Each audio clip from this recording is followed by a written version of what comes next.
Good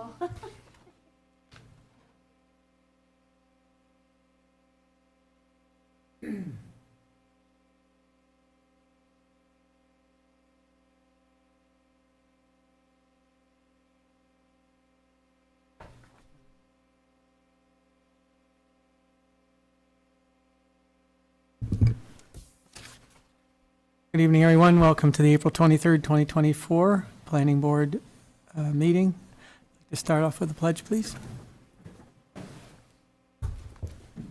Pledge allegiance to the flag of the United States of America, to the republic for which it stands, under God, indivisible, with liberty and justice.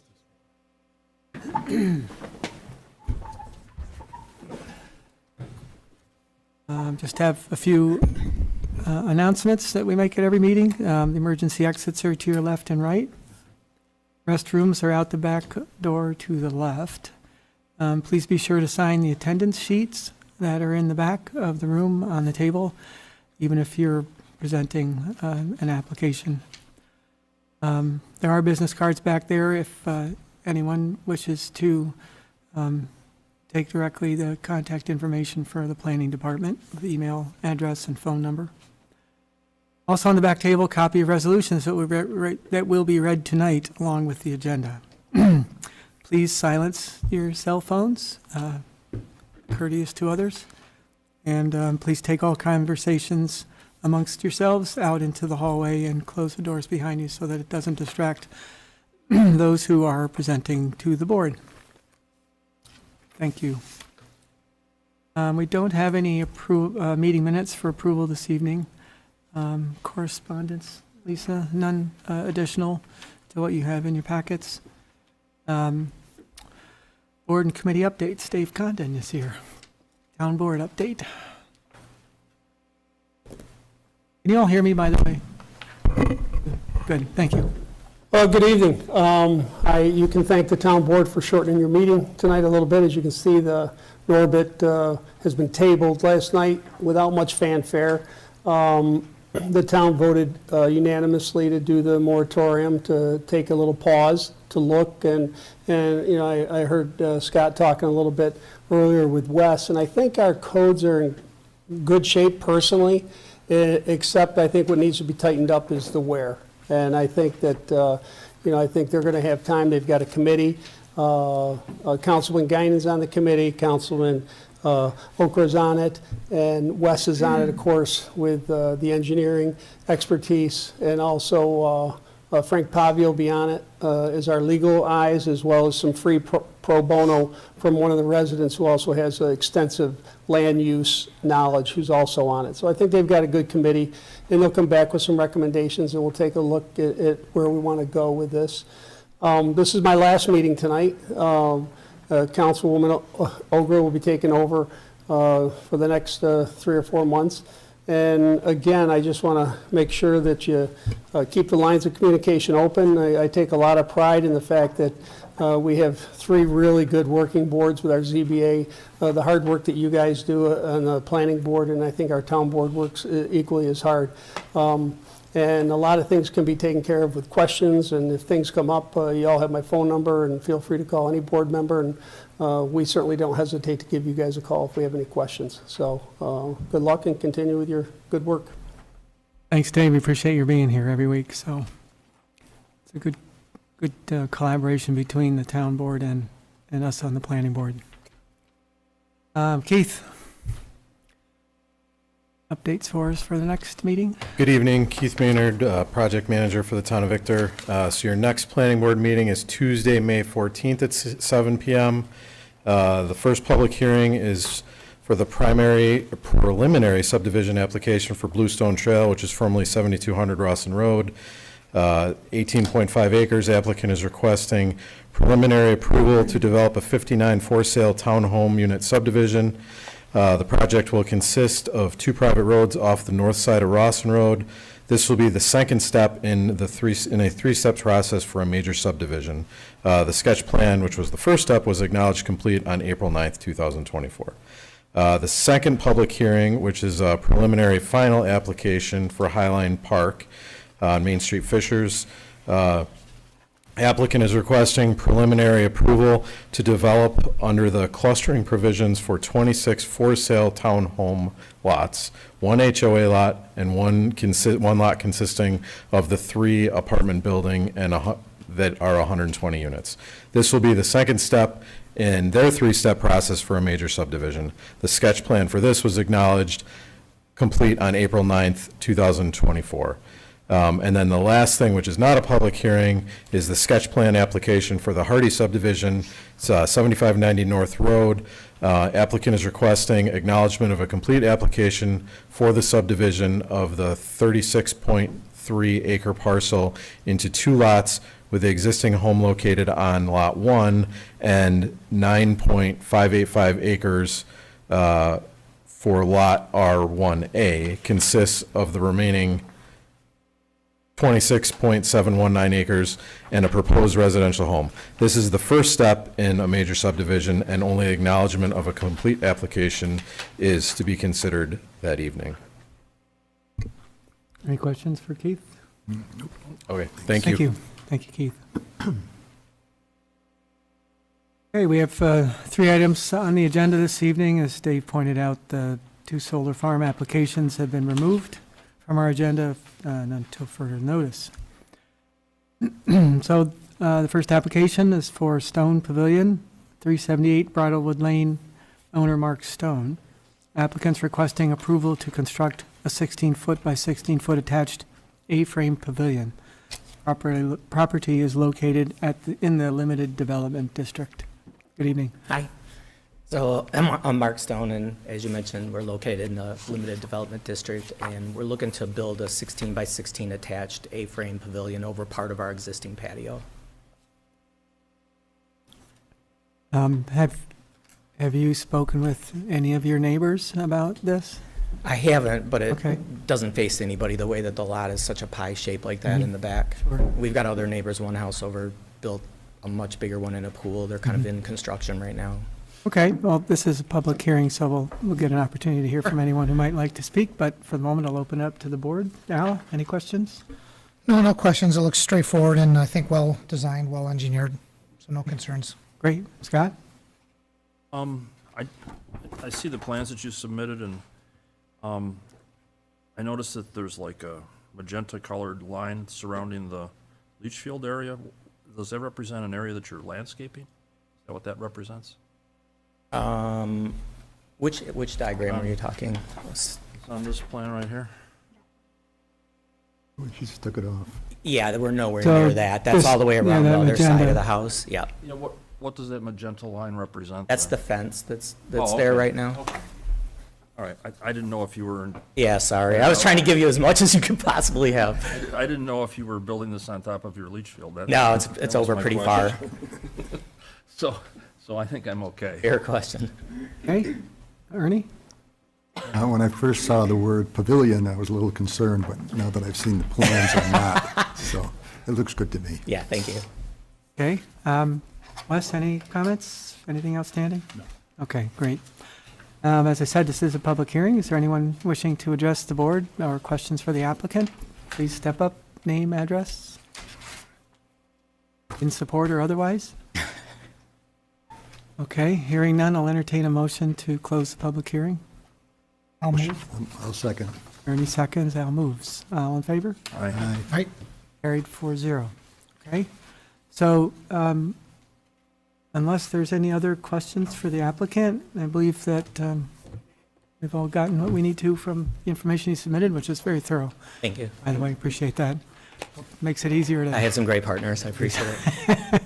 so in that case, we have a draft resolution, and I'll read that now, and board can take action.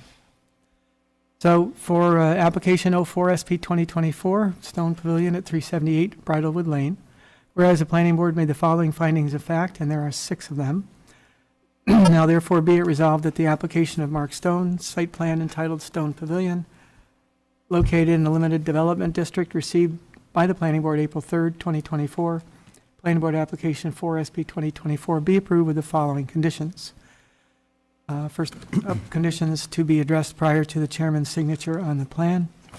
Number 1 is standard. Number 2, the comments from the code enforcement officer dated April 15th, 2024 be addressed.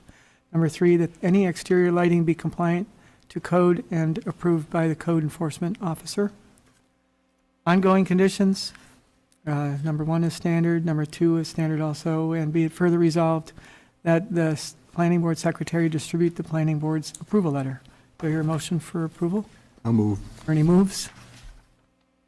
I'll second. Al seconds. All in favor? Aye. Carried 4-0. Thank you, appreciate it.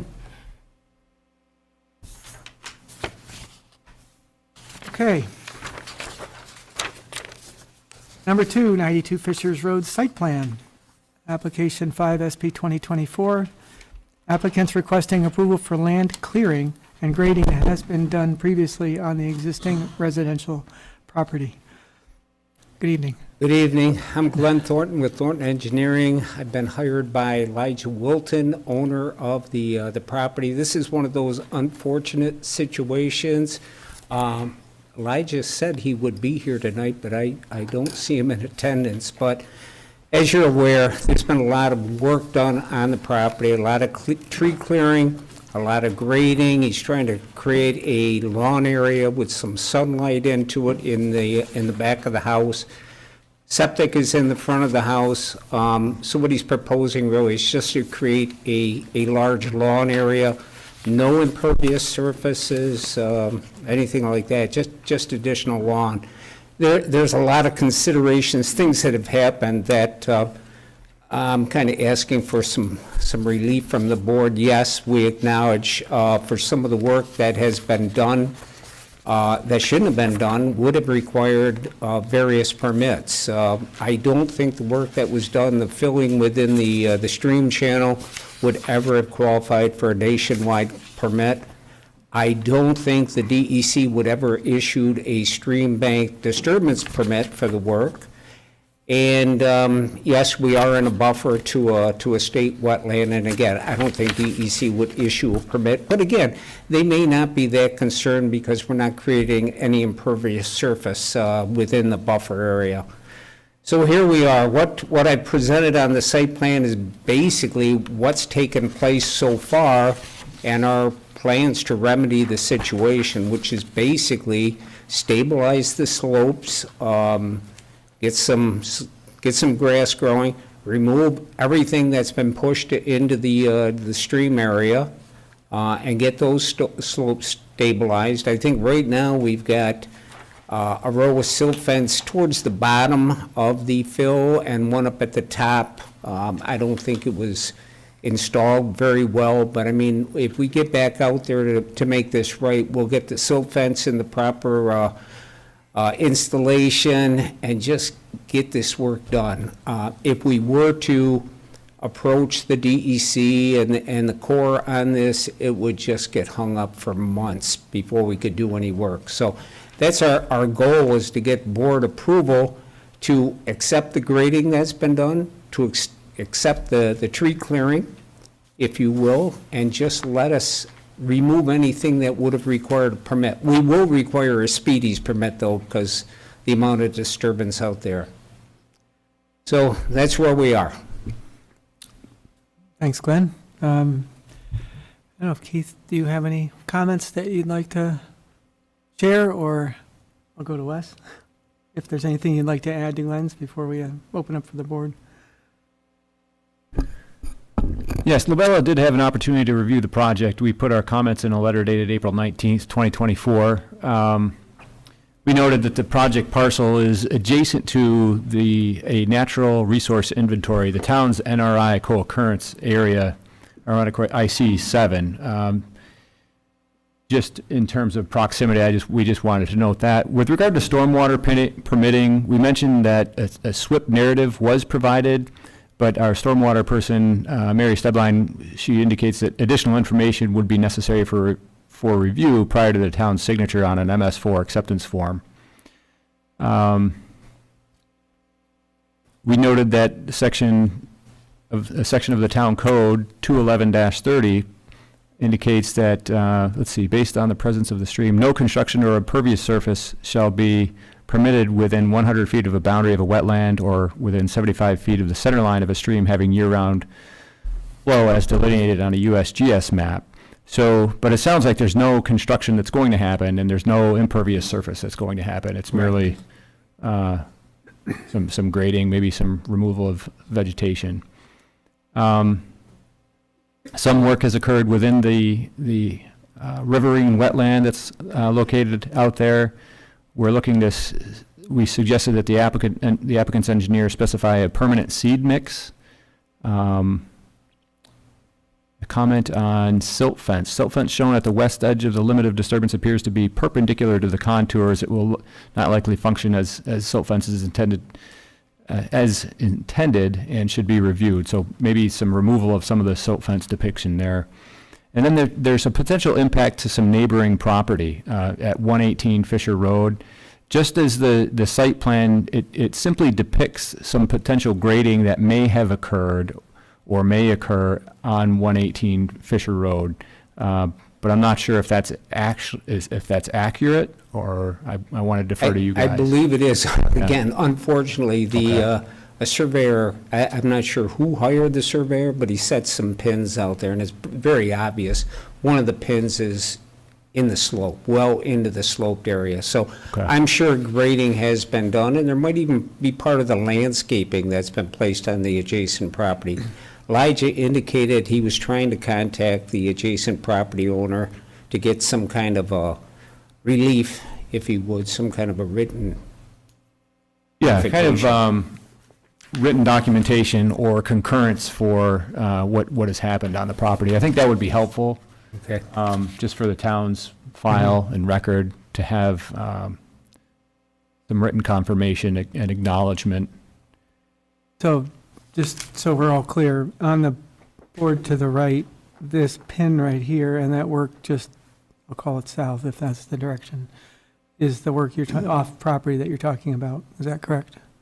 Correct. Okay. Thanks, Glenn. Questions from the board? Scott, I'll start with you. I think I understand what's going on. I had a project Put similar to your this. mic down so I had a project similar to this not too long ago, so I think I understand what has happened. And I guess I think that the best way to proceed is to have Glenn do the items that he's identified and get this wrapped up, because I assume you can't do anything at this point. I assume no construction is taking place as we No. speak. Stop work order Right. was issued, so. Right, so it would seem a benefit to the neighborhood and the situation if it could be taken care of properly, and I think under Glenn's guidance, that can happen. So that's the only comment I have. Okay. Ernie? I think we have some of the people from the neighborhood here who would like to speak, so I'd like to hear what they have to say. Yeah, okay.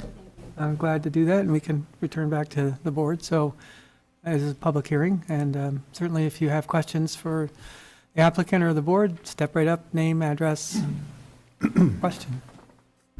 Evening. My name is Carl Hergesell. Lori Allen and I are the owners and current residents of 118 Fishers Road. I have a two-page handout with multiple copies I'd like to hand out to the board if they have your permission.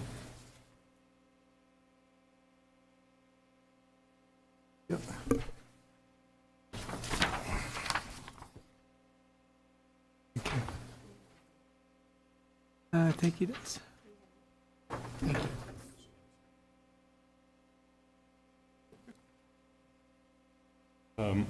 What you see on this document is, let me start out with this. The way that the site plan is structured right now, we strongly disapprove of it and cannot give any verbal or written approval for the work as described here. We did have the O'Neill Rodak survey firm do our entire property in March, and those survey pins that were mentioned were ones that Rodak put in. And there's one by the road, and there's a couple that go back on pink ribbons so you can see where the boundary actually is. If you compare the top map in Exhibit 1, you will see that it matches one of the dotted lines through the site plan. Let's see, is this, Or the two dash property line mark that's, on the plan, right? well, I'm not sure how this operates. I had it? Okay. You will, if you want to walk, Carl, if you want to walk, just take that microphone, just push the button. Keith maybe can make sure it's on, so you can walk and talk. You're talking, nobody's hearing. Okay. Hello? Hello? There you go. There we go. That's it. So, our boundary goes along here, cuts into this area which is graded and basically it's raw sand at the moment, part of this entire area here. But there's also a separate area here that was already grassed in and worked on that is an incursion into our property. Hold the mic. Okay. There's also an incursion in this area into our property. There's in fact, a stone wall with large blocks of stone that incurs 10.5 feet, according to RODAC, into our property. And a lot of this area here next door in gray, again, is our property. We gave no permission for this to happen, and still do not. However, if you turn to the second page, if these items, and maybe the words need refining, are added to the site plan. Could step up to the microphone. Right. Yeah. Okay. Not used to this, as you can see. And I wave my arms too much. We propose that these 4 bullets, maybe some wordsmithing, but the content from our viewpoint is solid. If those are added to the plan, we would find it acceptable. Questions? I'd be interested to see Mayor Keith and Glenn's comments regarding them as well.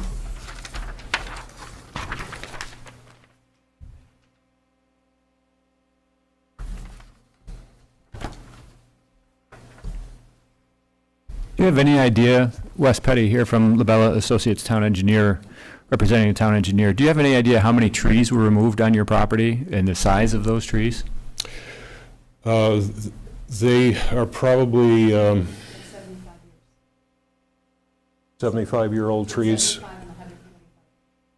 Well, probably, I'm going to guess 20 to 40 trees.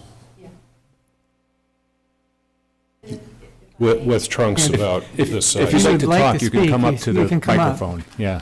Name, address, all that. We have had a Lori hunter, Allen. Lori Allen. 118 We have had a Fisher. hunter in our woods for 50 years. We have close to 31 acres, and we want to keep it open, and for people to walk. It adjoins Powder Mill Park. And our hunter told us last year that he thought that Elijah was cutting trees down on our property. We were also dealing with a nephew that was just diagnosed with advanced prostate cancer, et cetera, and honestly, that was more important. But I did text Elijah, and I said, "Are you cutting trees down on our land?" And he came back in his text and said, "No, I'm not cutting trees down on your lawn." This came only because I called the code enforcement officer to ask what the noise code was on heavy equipment, right? This all came together, and the code officer said they can't work on Sunday. Well, since last spring, we have had a heavy equipment person moving next to our land 24/7. And then when I called, the code enforcement people recognized there was something going on and found out that this was done without a permit, all of the work thus far. So I just want to say, there's not been good faith here, and I've, as a 45-year resident of Victor, I would like to posit that our community is built on good faith and trust. And thank you. Thank you. You would like to see a picture. And I used to not be able to see Mr. Wilton's house. And now- Could you grab the light? What does that show? Shows a lot of logs. Yeah, I mean, I used to not be able to see my neighbor's trees, and I have 1,100 feet of road frontage. I worked with people all day. I like to come home, and now it's quite visible. Thank you.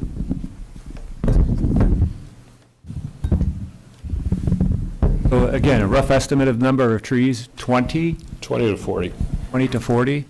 We have a look at the stumps. Okay.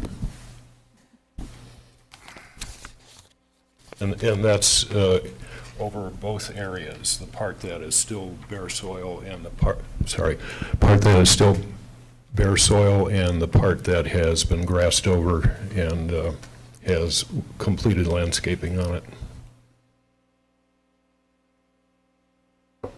The row of trees that remains, actually, the applicant has put lights at the base of each one of those for show.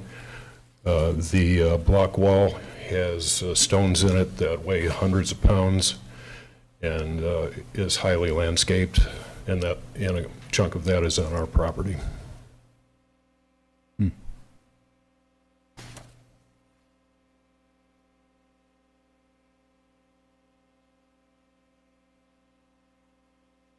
Any questions about my 4 points?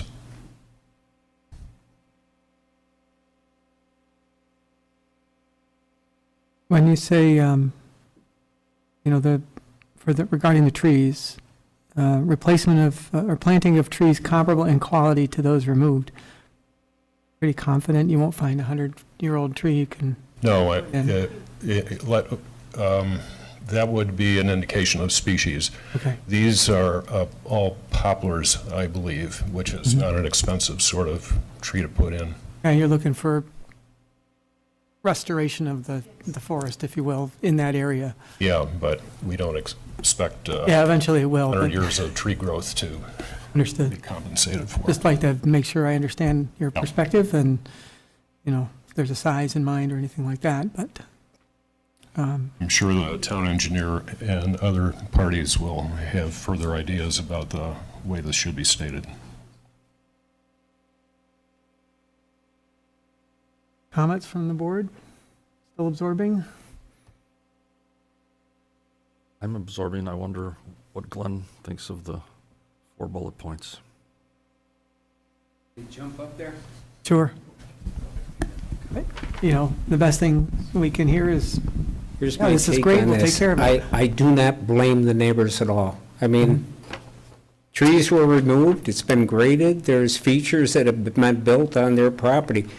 It's the resolution of these 4 items to everybody's satisfaction, which is going to be difficult. I'm really not sure how to proceed with that. I think, Wes, you're going to have to get involved with it. I'm sorry, just to be a mediator, I guess, on the number of trees. I don't know how we can replace old growth forest that's been removed. I think that was part of my question was, what's the comparable quality? And I think if you do a 1-for-1 replacement with the same species, but it's, 2-inch, 3-inch? I don't know. Again, to me, sorry, that was not supposed to. I think one of the solutions or one of the avenues that we can look into is talking to the town's landscape consultant, right? We've got some landscape professionals at Labella as well, but since the town has a landscape consultant, I think we ought to converse with them about the situation and identify, the size of tree that would be appropriate for replacement,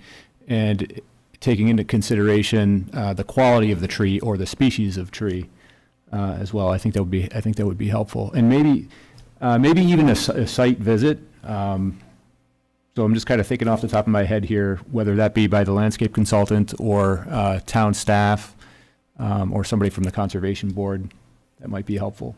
Lori and I like all of that, and we'd be happy to participate in a site visit too. And the other thing that we were told by the town code department is that Elijah's efforts have put our land out of compliance with town code, and our expectation is that as part of the restoration, our land will be made back in compliance with town code, because it was in compliance with town code. Could you articulate more? We can ask the staff, I but think a lot of that has to do with erosion and the fact that he has a sand pile in the back that, to Glenn's point, that he's making into something, but he's also taken some of our land in that endeavor as well, and now our land is not erosion-proof. We had things, roots planted in it, and I don't want to bear the brunt of being out of compliance with town code, because we've always been in compliance with town code. I would also like to raise the issue of accountability and, something like a performance bond. I don't know what the planning board can do. I don't want to get out of your role, but I am concerned because thus far I've seen no accountability from this neighbor.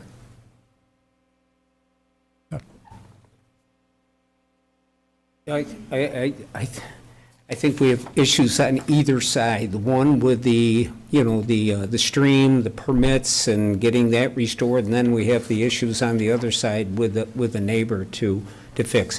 What I presented on the plan only addressed restoration of the stream area. I did not look at a remedy for the disturbance on the neighbor's property. So, we have 4 bullets here. I think the neighbors are kind of in the catbird seat on this. It was their land that's been disturbed, trees have been removed, it's been graded. In the 4 items, it does mention regrading, and I'm not sure at this point in time what could be done to regrade.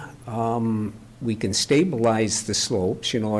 I'd proposed some kind of an erosion control blanket with seeding on there to get a healthy growth of turf, but beyond that, I'm not sure what we could do with regrading, but we'll listen to anybody's suggestions. The circle on the drawing shows temporary topsoil stockpile, correct? It's not there. Okay. I drew up the plan as I would before any work was done, and you'd always have a temporary topsoil stockpile. I asked Elijah about topsoil, and he said there wasn't any on the site. There wasn't any to save. Unfortunately, now you need some topsoil to Important. establish Yeah. turf, correct? Yeah. So you'd have to, You might be able to you get may have to grass- bring in some topsoil. Yeah, on the slopes. With the erosion control fabric, you always put topsoil beneath it and on top of it and Okay. seed it. So, And is that part of your plan is to do that? pardon me? Is that part of your plan to do that, or you haven't addressed it yet? Is that what you're saying? On slopes to stabilize them. On the lawn area that's been graded flatter, I think he had proposed really just seeding and mulching it. He did disturb part of the neighbor's property to the south of his house where the landscape wall is. He said he got grass growing, and it's decent turf, he said, without topsoil. So, I don't know. It is very, very sandy material, though. Understood. Is the wall then, if it's not on his property, if it's on the neighbor's property, the neighbor's asking to take it off, correct? Should remove it. Yeah. Yeah, he should, yes. So restore the ground means, to me, The wall is partly on our property. It's a curved wall, and the center of the curve is the part that extends into our land. Can I make a comment about the regrading? Sure. I say sure, you're really. go ahead. Okay, someday I'll figure out what your procedure is. My You're doing apologies. fine. That was only there in case that was needed somehow to bring us back into code compliance. The other issue with grading, and the reason there's a bullet about this, is one of those pins is in the middle of this sandy area. And it would be very easy for a heavy-duty machine to come along and just wipe out that pin. So at the end of the work, reestablish that pin, either protect it during the work or reset it. Yeah, and that's what one of the bullets was about. Okay, sure. No problem there.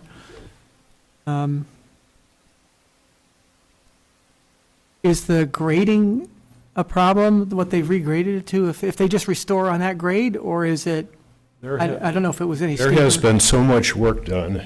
You know, the pond that you see on the map didn't exist. Right, So much work done that it would be unreasonable, in my opinion, to try to reshape everything. I'm just wondering about your, the grading that invades, that's been done on your parcel, correct? And so everything else on the subject parcel is, I don't think we're talking about restoring the entire piece, correct, Glenn? That is correct. So if we can restore what's, I'll call the offending portion of it, on the neighbor's parcel at 118, it seems to be a reasonable thing to do. Just because of the. I'm sorry, grade. Glenn, you need to be at the mic. It would be difficult to reestablish the grade at this point in time, just because there was a knob, and it's been excavated out, all this material moved down below to flatten the lawn area, so it would require a lot of movement uphill to try to reestablish that. So, That's unfortunate, but I know, it's not that it couldn't be done, but so I guess that, it gets back to my original question is it okay with the grading the way it is, just restore the surface of it to something that resembles what was done, what was there before? I mean, I think So if my it- thinking about this is in process.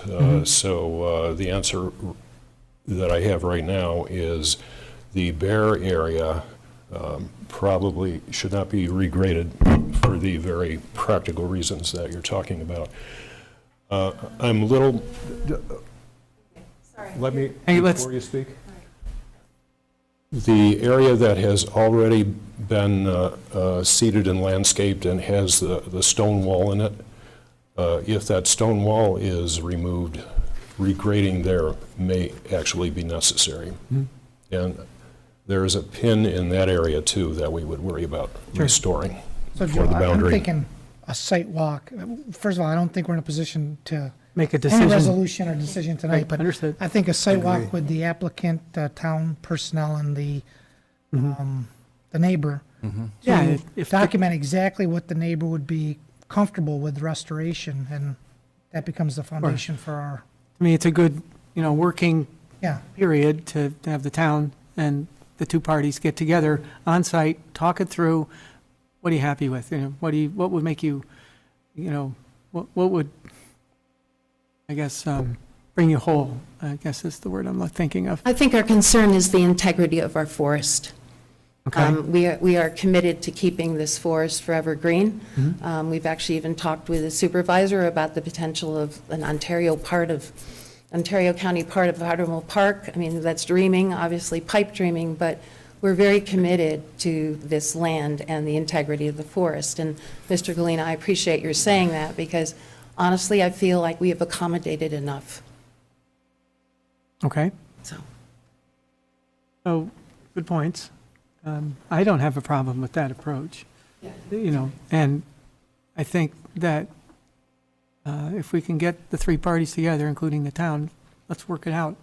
That's much better, in my opinion, to have an amicable settlement where everyone's clear about what's going to happen to go forward. That makes, the off-property owners whole, and at the same time allows completion of the work that should have, been started differently. We would like that. We also want some guarantee of accountability. Okay, Because of what we've experienced thus far, I don't trust this neighbor, honestly. And I think that's based on his performance. okay. I'm not sure the legality perspective from the town, but I know we've What about a performance bond? We can talk about that. There may be the opportunity to have some type of performance bond or surety to be sure that the work gets done, and inspections. I have a thought. It's kind of out in left field, and I hesitate to bring it up because I've heard how passionate you are about your property and wanting to reestablish that forest. But just for the sake of crossing off an alternative, if you're not willing to look at this, and I'm not suggesting that this fixed the problem. But maybe one option might be to subdivide off a sliver of your land. And so, to create a new property line that simply somehow looks a little bit like that, where the adjoining property owner is purchasing property from you. Just a thought out in left field. Why would I reward this behavior? Especially when I'm committed to keeping my almost 31 acres intact. Okay, that's why I hesitated I've bringing it actually up. been advised by that by a friend who is a real estate attorney, not my attorney of record, and I am not willing to go there, sir. Okay, yep. No problem, just, Good to By the way, there's going to be another speaker on the subject, okay, well, I was waiting for you guys, this discussion to when you're ready. conclude. Any other questions before we entertain other? Okay, in that case, if there's another speaker. Good evening, members of the board. I am David Kaiser, and I am the owner of the parcel of undeveloped property directly across Fishers Road from this site. I have watched what's going on. As a matter of fact, I stopped by today and took a good look at it, and I must say I am rather stunned by how this has taken place, and I would urge that the board, for one, affirm everything that the owners of 118 Fishers Road have proposed. And I also am affirming Mr. Hargasel's suggestion that, in view of the fact that obviously the applicant did not consult town regulations, did not consult a survey before this, that the performance be held to a high standard, and that a performance bond would certainly seem to be appropriate. I also am concerned about the impact on the waterway at the north end of the property, which is the outlet of Crosman Pond. That waterway is a tributary of Irondequoit Creek and is right upstream from prime trout fishing area in the creek, and we certainly do not want to adversely impact that. And so I am, as a property owner, completely supportive of the position that the owners of 118 Fishers Road have taken and have voiced tonight. Thank you. Thank you. Anyone else? Step right up.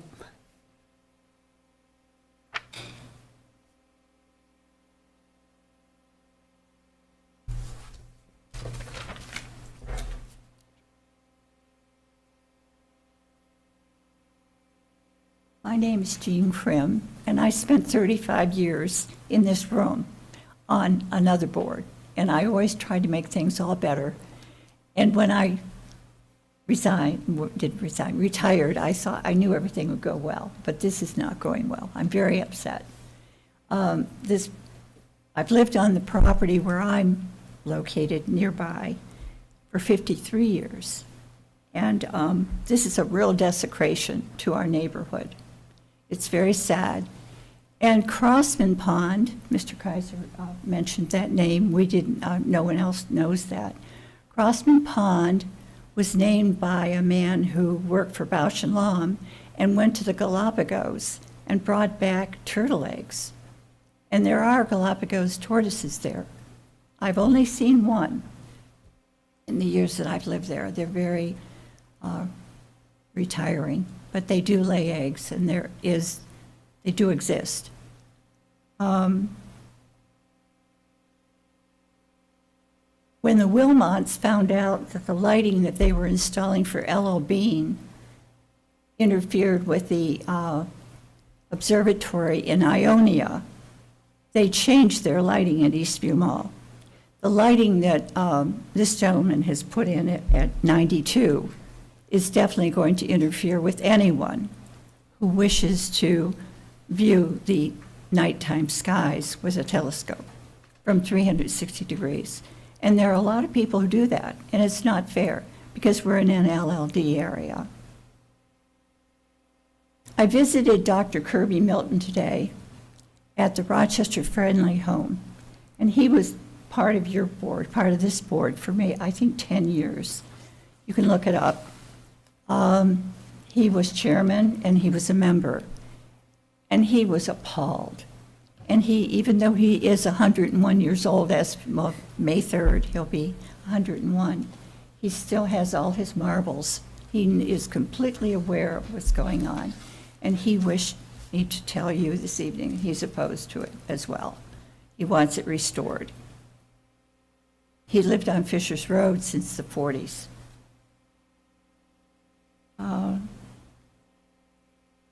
Let's see. I guess that's all I can really talk. Oh, George Eastman. We didn't mention George Eastman. George Eastman ate lunch there at Lori's house one afternoon after they'd gone their bridal paths there. They go to the park. And definitely George Eastman did visit our area. The land that I'm on was 55 acres divided into 18 lots. And I feel very blessed to have invested in it 53 years ago. And it's very important to me, and I don't want it to change. And I worked for 35 years on other boards so that it wouldn't change, but now it's changing. And the lighting is appalling. The lighting it's going to cause an accident, actually. And then the house to the south of Lyja's also has bad lighting, but I have to complain to the people in Parenton for that. So I guess that's all. But I can see, I could never see headlights from Fisher's Road from my property, but now from part of the kitchen and one window in the living room, I can see headlights at night. And it's very disturbing. I'd just like a big curtain drawn around the whole property so that none of us have to look at it. Thank you, Jean. Any other comments from the public? Dave?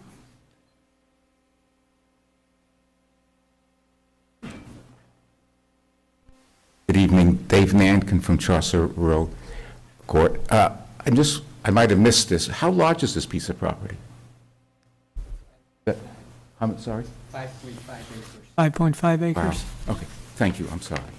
Sure.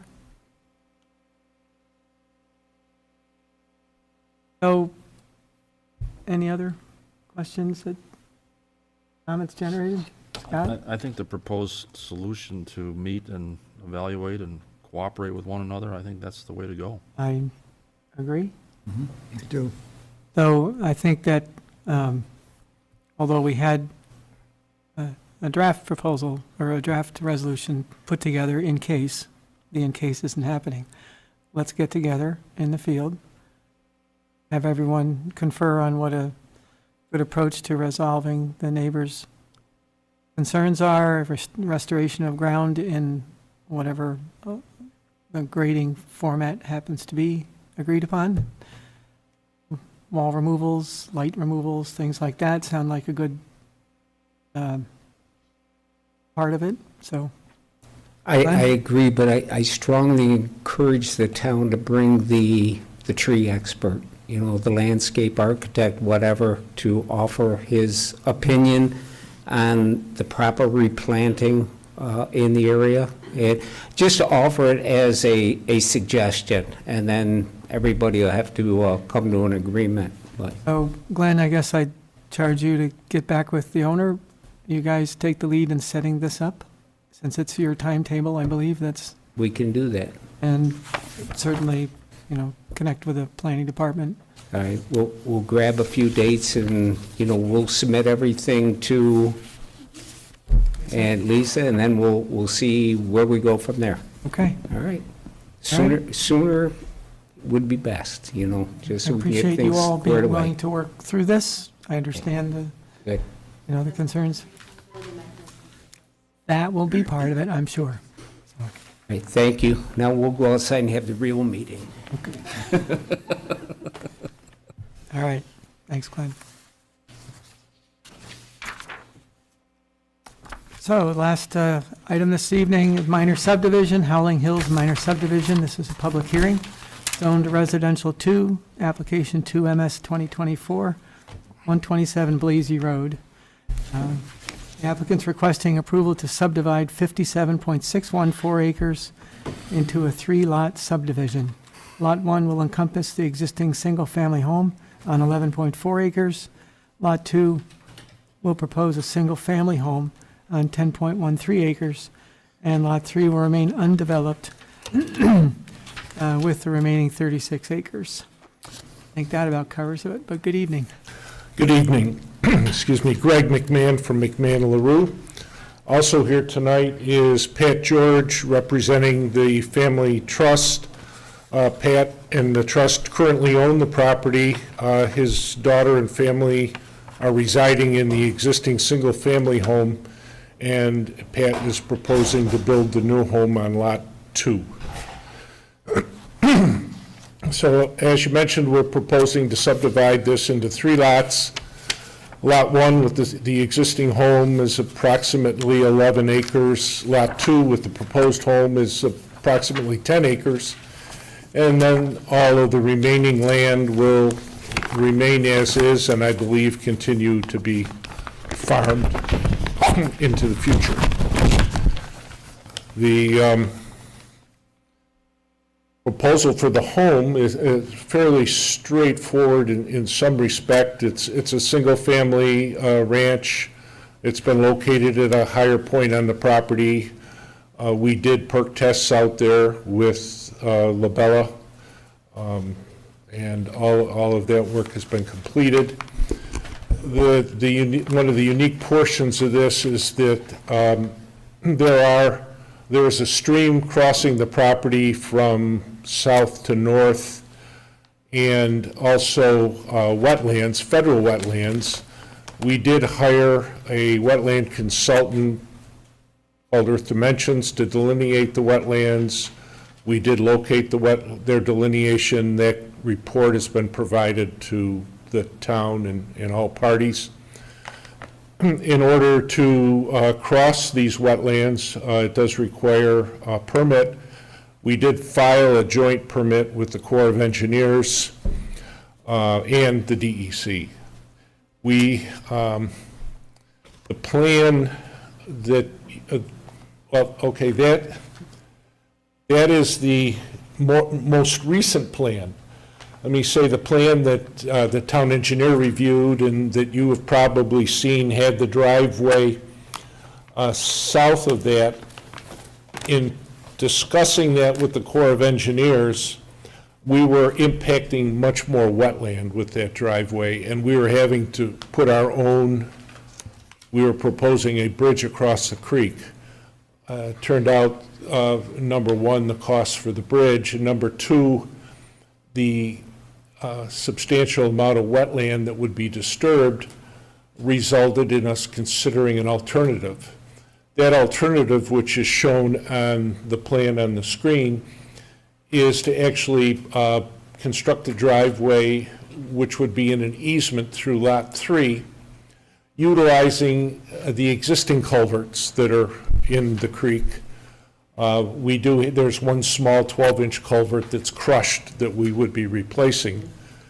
And the amount of wetland that's disturbed in this plan is a very, very tiny amount, which will enable us to get approval from the Corps under their nationwide permit. It's much less than 1/10 of an acre. So with this new driveway location, we think from an environmental standpoint, it offers much less impact. and still accomplishes access to the home and a nice approach. Another part of this is extending the water main. We initially had proposed extending it in the town of Victor from down in front of Lot 1, but the Monroe County Water Authority, who oversees this, has asked if we would consider extending the water main from the north, from what's, I believe, referred to as Daly Road, where the main ends right at the county line. The north line of this property is the Monroe County, Ontario County line. So we have changed our plan to indicate extending the water main from the north and extending it down to the south to serve this new lot. So I think, one more item. We've shown there are two heavy lines that you see on the plan, east and west. Those are a preliminary 100-year floodplain. FEMA has issued preliminary floodplain maps for this area and many other areas in Ontario County and some of the Finger Lakes counties. This is we plotted it based on their maps, and we took into consideration when we were grading for the driveway to through this area to maintain an elevation that would keep us slightly above what we've interpreted as being the 100-year floodplain elevation. There is not an exact elevation proposed by FEMA on this. It's I'm not as familiar with floodplains as many of the people in our office are. So I've deferred to them on this, but we did take the floodplain, even though the town is not regulating this at the moment. We did consider the potential impact on the driveway and elevated the driveway through here. With that, I guess I would stop talking and see if there are any questions.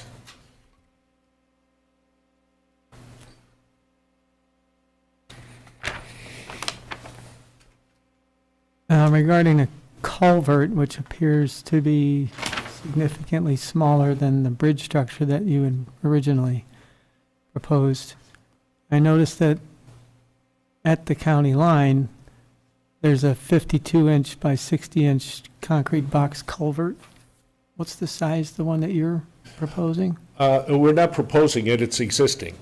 Okay. And it's I believe it's an elliptical. So 38 by 54 elliptical. 38 by 54 elliptical culvert. So we're not proposing to change it at all. That's why this is, from a cost and an impact standpoint, a much preferred route. So we don't, nothing that we're doing will affect the hydraulics that have already been studied in this area, but it is an existing CMP. So you're proposing to put in an embankment crossing the floodplain, right? Which would significantly constrict flows through there because you're basically building it 5 feet higher than the ground that's there now. It wouldn't. The floodplain is a storage area. It's not a flow area. The flow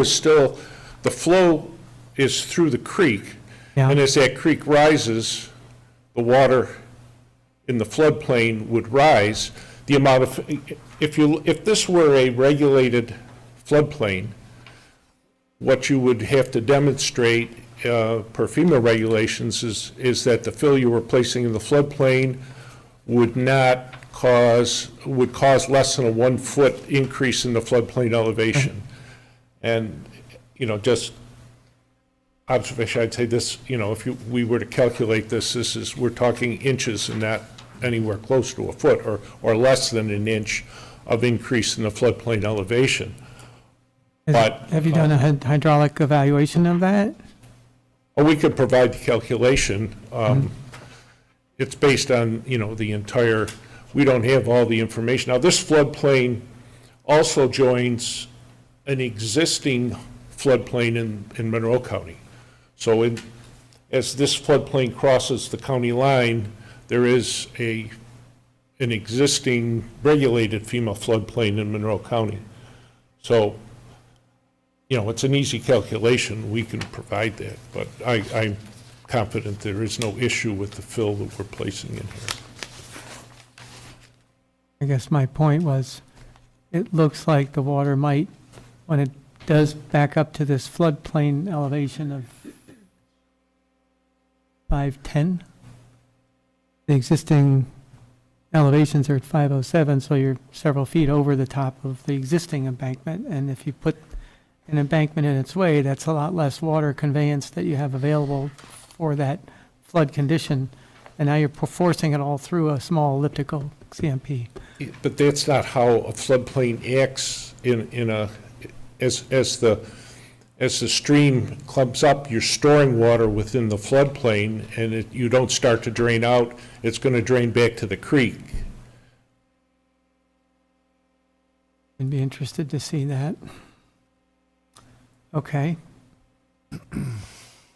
And are you planning on having this a common driveway for Lot 3 if in the future something? If in the future, Lot 3, we've also, well, right now, we've accommodated, since this is the existing farm road that the farmer would use, we've got it's shown dotted, but the farmer would be able to continue to use this driveway to access the fields that they're currently farming. Okay. Looks like an embankment that rises from the culvert all the way up to the house. It does, And but then we've got an area where, we have no slopes that are steeper than 3-on-1, so that we've got an area of 4-on-1, which is certainly drivable for farm equipment.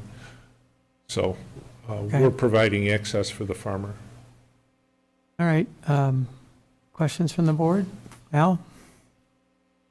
Well, since this is, all new subdivision, why is it that we're locked in on Lot 1 with that kind of trapezoid shape versus trying to use some of Lot 1 to maybe solution for the driveway and some of these other geographical challenges?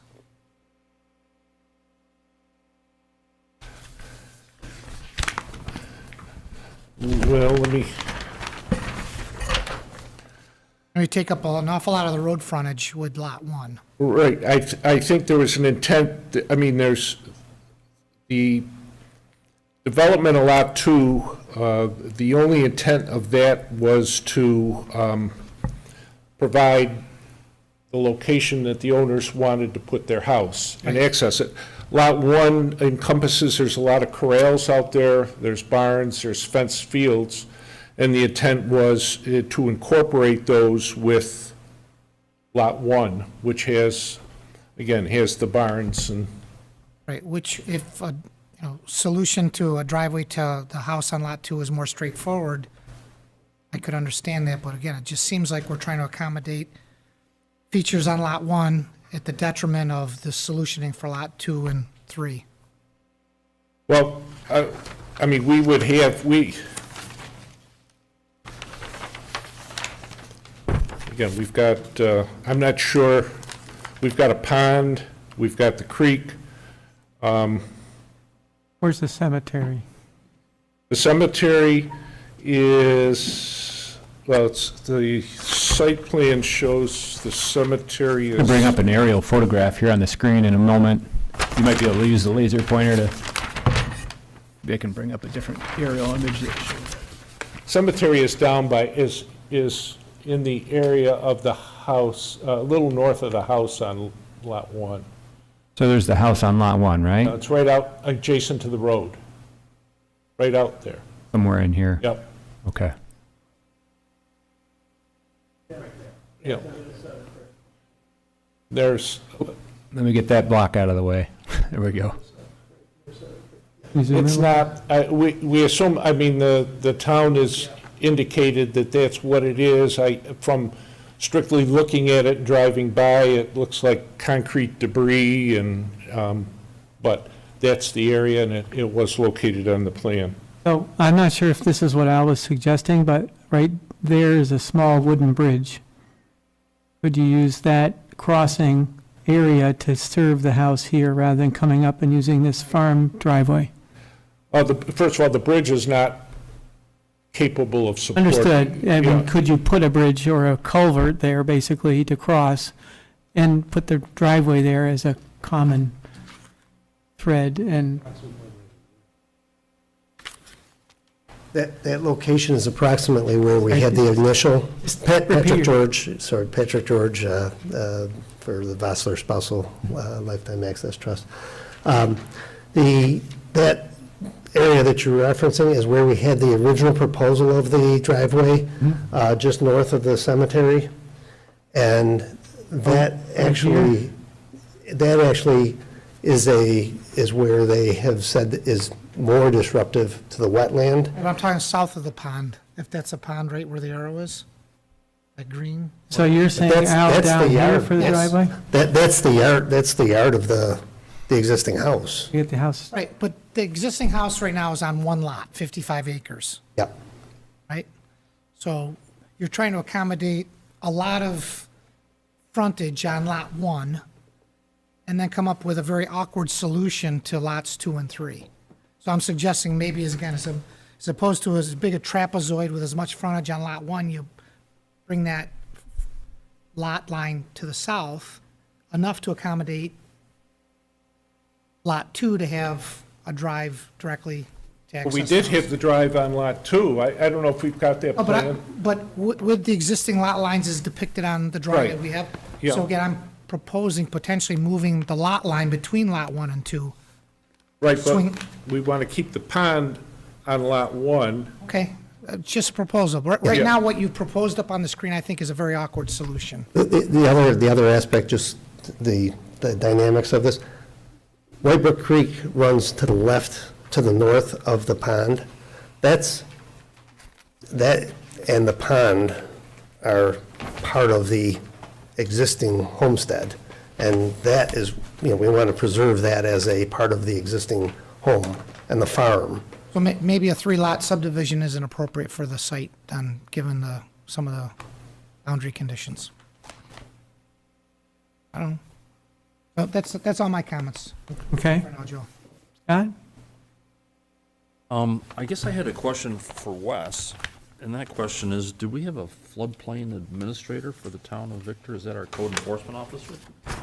So, formerly, we used to have a local floodplain administrator that was the code enforcement officer. I think the existing code enforcement officer is working to become the local floodplain administrator. Okay. My understanding right now is that since this floodplain has not been established or formalized, that there's nothing to regulate at this point for a local floodplain administrator. Okay. I've also talked with a gentleman in our office named Dustin Bradley. He's a wetland specialist, and he is a certified local floodplain administrator. And so he's aware of the application, and he was going to come tonight, but then when we saw that the applicant had pulled their joint permit application, we thought, well, maybe let's hold off your presence tonight, because let's see what this alternative design looks like, and we could bring him in for some consultation and expertise at the next meeting. I was just thinking such a person could confirm what's being presented tonight in terms of the floodplain impact. Okay. That I think Joe was asking about. Yeah, I think it's a very good question, and we certainly have the capability to answer those questions for you. Yep. I don't have any other comments or questions. To back up with Wes is saying, Adam Reisek from Code Enforcement is working towards it. Al Benedict and Marty both are no longer with us, and they were both our floodplain. And Adam was going to come tonight too, but as Wes said, once they change this plan to a much more desirable location from a proposed floodplain standpoint, Adam and the LaBella person didn't come tonight because. Okay. Oh, Al, to their point regarding the moving things back south, the Corps recognized that there was a need to mitigate wetland impacts that are in excess of 1/10 of an acre with the old location, and that's why they relocated to where they are now. I believe. Is that Yes. correct? That's correct. We exceeded, as you move south, you impact more wetlands. And we were in excess of a tenth, which to mitigate that by purchasing wetland credits or constructing, which gets, just too expensive for But this. again, all that's predicated on the lot lines as depicted on the drawings we have. That's correct, yes.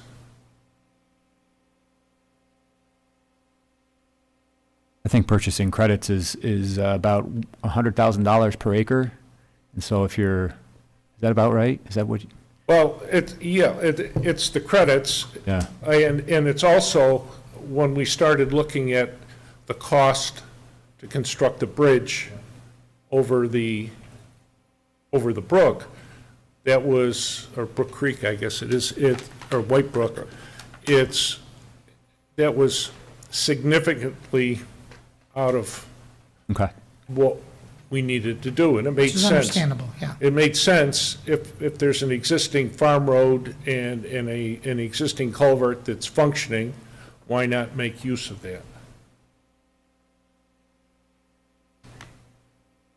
I see a concrete plank bridge on this diagram. Is that existing? That was proposed. That was proposed. That was the No, broad. that was proposed. No, it's not existing. And I don't think that's any longer proposed, right? No, With your new that- design, that's no longer That proposed. plan that you're looking at was redesigned, and again, this was all happening once after we submitted the application, we started getting feedback from the Corps, and we're just trying to keep up with, we understand this is new to you tonight, so we're not, Yeah, the 11 by 17 that you have as the last map was submitted yesterday, so they wanted feedback before they submit for comments.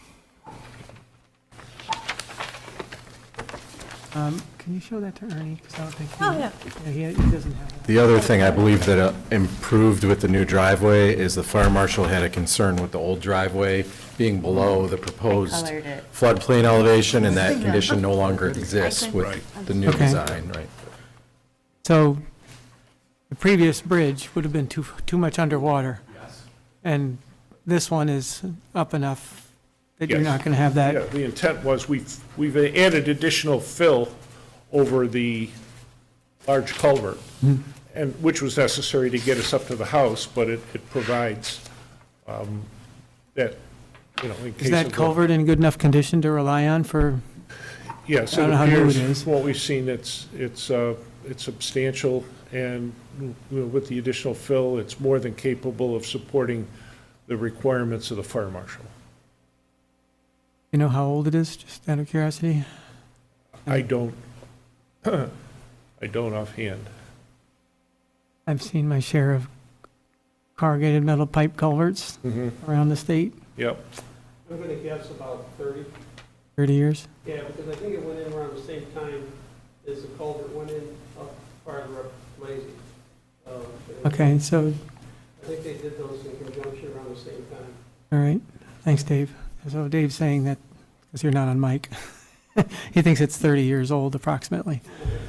So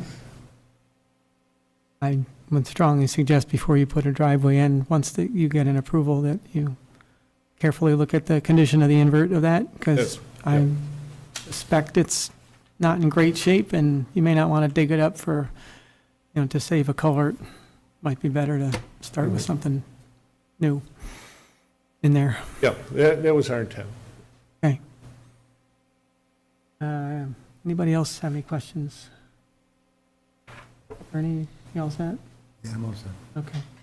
Okay. This is a public hearing. Is there anyone from the public that wishes to, has any questions for the applicant? I believe this was more of a informational discussion, correct? Looking, yeah, there's no resolution as of yet, so I don't know if you got enough information to move the ball here. I know that Al had some reservations regarding alignment and appropriateness of lot lines, but anyone else? I guess I just had a quick comment now that I've seen this 11 by 17. To Al's, Pull your mic down. sorry, to Al's point about the configuration of the lot lines. Greg, is the driveway here that's being shown, is that going to be a common driveway for Lot 2 and Lot 3? Yeah, yes, it would be, there would be an easement over that for access between Lot 2 and Lot 3. If Lot 3 were ever to be considered for a home, that would be the access. And the reason I ask the question is, I too think that the lot configuration is different, but I think if this is going to be a common driveway, where you put that lot line doesn't really matter a whole heck of a lot, because you're going to have, the driveway's going to be it. They're not going to want to do this a second time, I don't think. No, that this would be, I mean, there is no intent and no proposal for this to be developed anytime in the near future. It would be, if the, another family member down the road wanted to build a home up there, then that would be the common driveway for it. There would be no second driveway. I mean, that would be, could be a condition of approval, that this, and our intent was, even though this is all owned by the same trust, that there would be an easement put in place on that right away. And we mentioned, we did appear before the Conservation Board on this application, and this plan was, or the plan that we've been talking about wasn't presented, it was the original plan, and they had suggested we consider looking at a relocation to a less impactful area, even before we got comments back from the Corps, so hopefully that satisfied the one concern we heard from the Conservation Board. It's kind of an odd lot configuration for having a fresh slate, so to speak. Yeah, we're trying to meet some of the owner's desires too, for how many acres they wanted. Their goal was to have approximately 10 acres for the existing residents, approximately 10 acres for the new house, and all of the remaining land would, whatever was left. So, trying to address their concerns, and accommodate some of the existing features of the property is how we ended up with that. Yeah, it's not cookie cutter property lines by any means.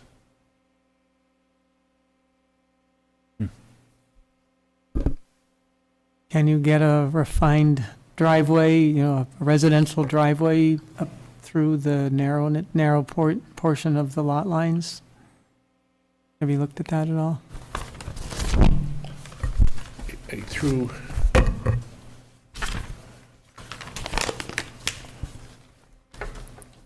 are you talking down between 1 and 2, or? I think he's talking between lots 2 and 3, the very northeastern corner of Lot 2. Right? How tight is that? Could we put the driveway along Lot 2? Well, if you're putting a common driveway in potentially for another home on Lot 3 in the future, but right now, that's not the intent, can you extend the driveway through that, I'll call it a pinch point, it may be plenty big enough, but that was my question, is it enough room for embankments? It looks like it's on a slope, relatively flat slope in that area. So I'm just trying to anticipate some future problem that ends up surfacing at the planning board application point. Yeah, I mean, any future development on Lot 3 would definitely be east of the wetlands and creeks, so I wouldn't anticipate any development within that. It's almost like a flag lot. It's, within the pole there. Any development would be further back. Right, can you get a driveway through that narrowing to the Separate, back a separate part. driveway? Well, it's going to be an extension of driveway that goes to Lot 2. Well, I think the intent would be to share the driveway up to approximately the point where it goes on to Lot 2, and then it would branch off at that point Right. and go up and serve. He's talking about right here. If that branch off is going to continue, you're going to a choke point between 2 Yes. and 3. Yeah, no, there's lots of, I mean, we're talking, yes, there's significant room. If we're talking a single family, that's, Okay, so you're looking yes, at 100. I see, I'm sorry, I was looking at a map. Yeah, He was thinking your- the west. The Yeah. current plan you have, it's only part of Lot Yeah. 3 on it, so, yeah, it looks like it's 150 feet. Wes was just showing me what's to scale on here, and Yeah, so, so yeah, there's more than enough room to work around. That's, okay. I'm just anticipating something in the future. You want to make Yes. sure you're planning for all those contingencies and Mhm. not shutting yourself out of an opportunity or requiring hey, we need a variance because, yeah. you know, Oh, no, I think we could certainly get a driveway back, and once it's back there, I mean, there's 36 acres back there of, you know, there's wetland as you get back into that pole or flag, the pole that goes out to the rear, but there's a much larger area there that's, could serve a future homeowner. and you considered making Lot 2 just a parcel that's up against Monroe County and having a Lot 3 access between lots 1 and 2, correct?